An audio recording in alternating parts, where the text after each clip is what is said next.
السلام عليكم ورحمة الله وبركاته، اخواتي وحبايبي في الغواية. احلى مسا عليكم واجدع مسا على كل راجل جدع بيكتب لنا كلمة حلوة من جوه مصر او من بره مصر. النهارده يا رجالة الفيديو جميل، فيديو مشوق. ما تنساناش باللايك، اللايك ده بيفرحنا، اللايك ده بيخلي الفيديو يوصل لاكبر عدد من الناس. انت بتخش تاخد معلومة ببلاش، ادينا اللايك بقى الجميل وادينا التعليق الجميل وقول لنا انت منين واسمك ايه عشان نقول اسمك في الفيديو اللي جاي. طيب النهارده الفيديو يا جدعان عن فطم الزغاليل، وهوريكم الزغاليل واحنا بنقطفها او احنا قطفناها ازاي وايه اللي هيمشي معاه، والامراض اللي بتيجي للزغاليل، والزغلول اللي بيبقى مقفع زي كده، او الاهالي بتترك الزغلول ما بترضاش تاكله، فانت لو سهيت عنه يوم او اتنين هتلاقيه شقف كده معاك. طبعا مش هم اللي مأكلينه كده، الاهالي خلاص تركت الزغلول، جاله مرض، جاله عفونه، جاله اي حاجه في صدره، هم عايزين يبيدوا تاني فمش عايزين يزقوا، فخلاص تركوا الزغلول. بتبقى حمامه مش حنينه. طيب انت كدورك لو سبت زغلول زي ده يوم او اتنين او تلاته، الزغلول بيقدم منك وبيروح في داهيه، فانت بالتالي بتاكله على حسب بقى انت امكانياتك تاكله ايه. يعني انت بتعرف تعمل الخلطه وتجيب السرنجه، بتعمل ازازه، بتعمل زقاقه، على حسب اللي انت بتعمله، وتبتدي ان انت تتعامل مع الزغلول. طبعا انا هشربه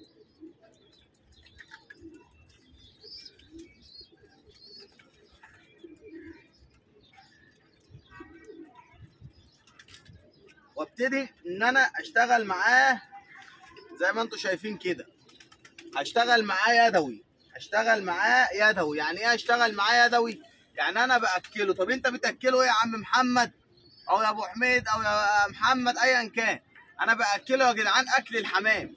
ده خلاص زغلول مش يعني ده مش لسه اهاليها هتلبي، مش هياكل اكل مطحون، بياكل الذره الصفراء، الذره الصيفي، القمح، الذره الكلفه اللي احنا بنجيبها، بحطها في بقي وببتدي ان انا ازقها له، لان هو جاله سالمونيلا، جاله اي حاجه اهاليه بترميه وتقول لك نبيد غيره، لكن انا لا، انا ربنا هيسالنا عليه، فانا بالتالي خلاص هو كده اتفطم من عند اهاليه، ده كده بقى ابني انا، مسؤول مني انا اللي اكله، انا اللي اشربه، انا اللي هعمل معاه كل حاجه. انما لو انت سبته هيموت منك، ومش هتعرف تطلع زغلولين، مش هتعرف تطلع زغلولين، فانت لازما تشتغل معاه يدوي. تعالى بقى نخش جوه وهوريك ايه اللي احنا بنعمله. وبالنسبه للميه يا جدعان، عامل الحمام بحب. يعني ايه عامل الحمام بحب؟ يعني عامل الحمام ده اكنه انت تشرب ميه، معلش يعني مش نضيفه، اكيد لا، تشرب ميه نضيفه اهو. طيب ده كده ممكن نرجع نحطه تحت اهاليه، هنرجع نحطه تحت اهاليه عادي، وممكن ان انت تشيله من تحت اهاليه، من تحت اهاليه، وتحطه خلاص في مصطبه، في باب، في اي حاجه، وانت تدفيه وتتعامل معاه على حسب ما انت عايز. يعني انت قدامك حل من الاتنين. لو هو اصغر من كده حجما، ومثلا ابوه ضاع، امه ضاعت، هتشتغل معاه بالسلراك او بالخلطه اللي احنا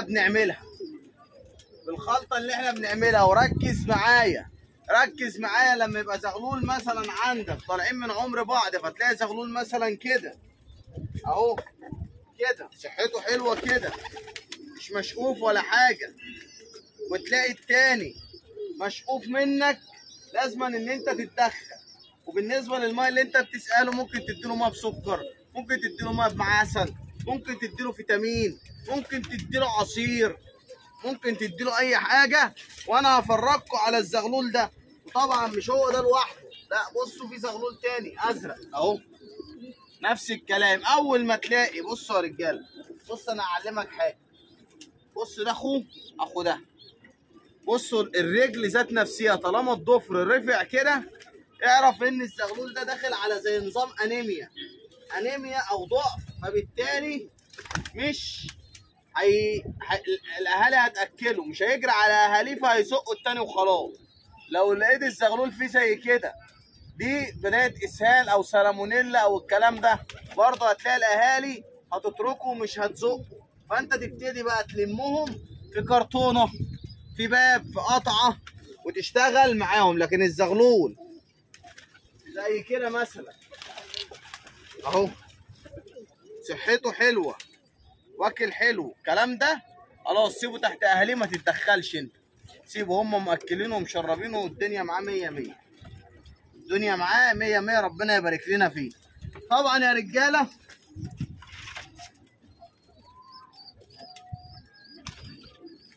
موضوع برضو الكساح ده اهو، ان الزغلول تطلع رجليه عوجه كده، ده بيجي لان الطاجن بيبقى فاضي، الطاجن ما فيهوش حاجه والطاجن واسع عليه، فتبتدي بقى ان انت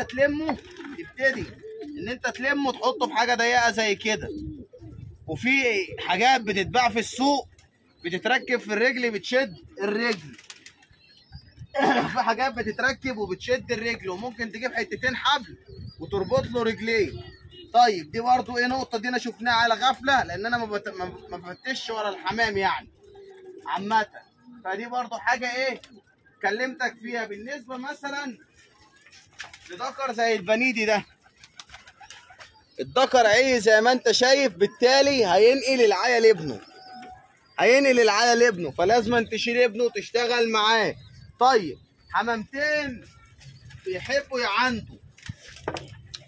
بيحبوا يعندوا زي القص الحلبيات ده، دول بيحبوا يعندوني، فبالتالي ما ياكلوش ده ويقوموا مأكلين لي ده، فتلاقي ده بص حتى الحمار بتاع ريشه طلع وده لسه، اقوم انا عامل ايه؟ اقوم جاي كالفهم واقوم شايل ده حاطه هنا كده، واسيب لهم ده غصب عنهم يزقوه، واقوم مرجع ده، فلما يجي ياكلوا تاني يقوموا داخلين زقين ده، خلاص كده هم اكلوا ايه؟ الاتنين. كل يوم اعمل نفس الحركه، اشيل ده واحط ده بالنسبه للحمامتين العناديين اللي عندهم استعداد يزقوا اتنين بس عايزين يزقوا واحد.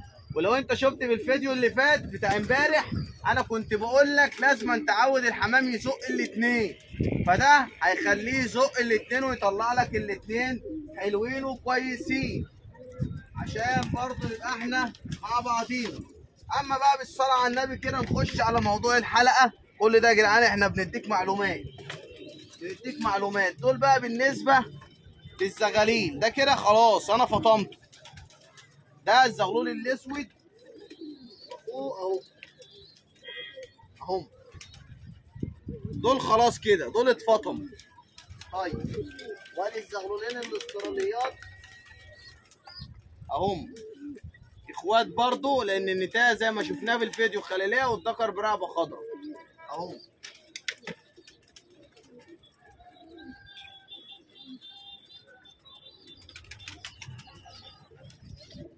طبعا القطاطي اخوه الاسود حاجه بسم الله ما شاء الله، يعني حاجه محترمه، سرحان وعظم وكل حاجه اهو.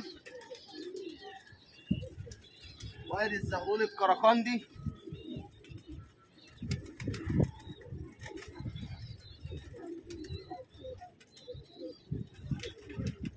وادي الزغلولين البهلوان اهم،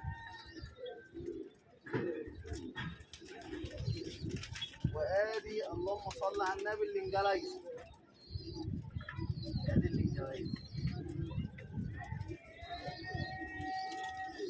ادي الانجلايزي.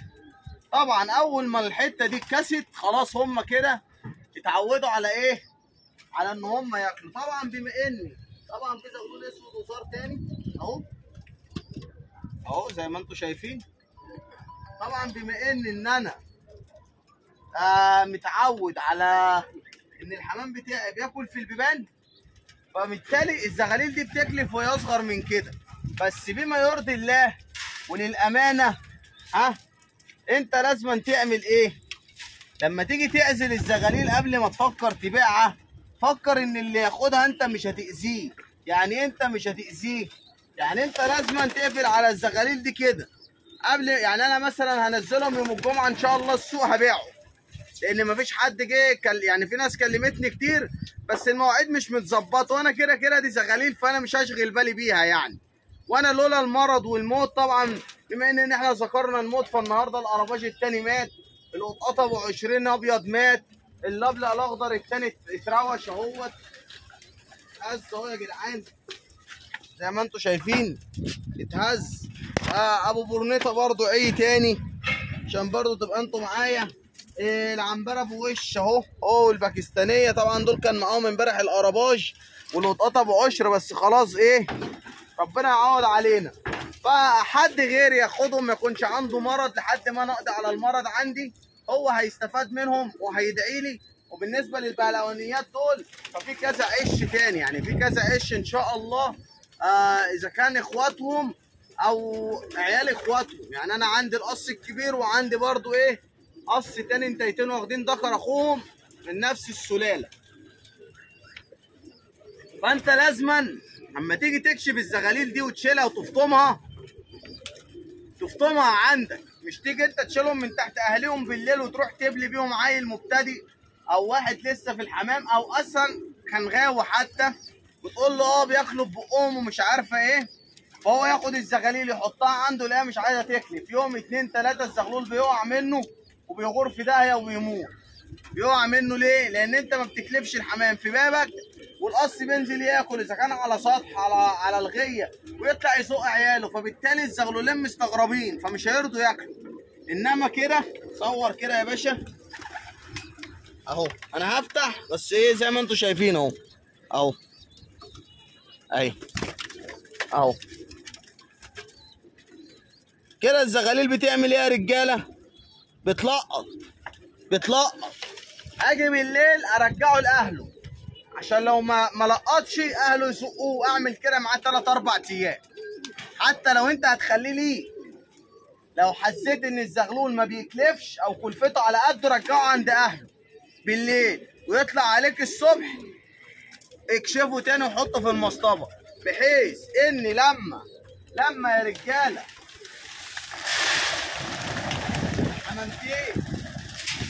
الحمامتين انت تيجي تشتريهم او تيجي تربيهم عندك فيبقوا